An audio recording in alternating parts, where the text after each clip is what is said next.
Yoo-sun, born Hong Tae-ey, is a South Korean actor and model. He was born on April 15, 2000 in Gimpo, South Korea. He made his acting debut in 2012. He is quickly becoming a very recognized face on television, and it has everything to do with how good he is at his job. He is attending Chang'an University in the Department of Performance and Video Creation and majoring in theater.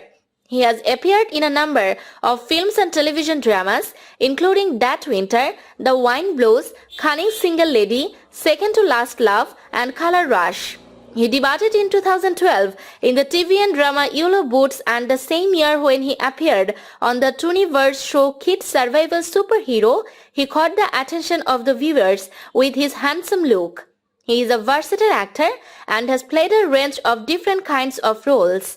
He has acted in so many dramas and movies as supporting roles including That Winter, The Wind Blows, The King's Face, Super Family and more.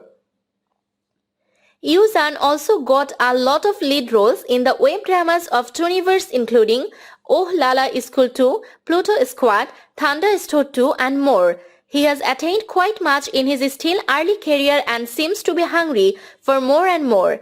He is now a grown-up man. In 2020, he appeared on famous drama Color Rush. Before Color Rush, he had the lead role in the web drama Miracle Girl. He committed he is talented and he has focused on making the characters he plays come to life. Yoo-sun knows how to speak Chinese and was awarded in 2011, 2012 and 2013 at Chinese speaking contest. His popularity continued to rise and gradually he became one of the most loved actors in the Korean film industry. In 2014, he appeared in TV show Oh La La School 2.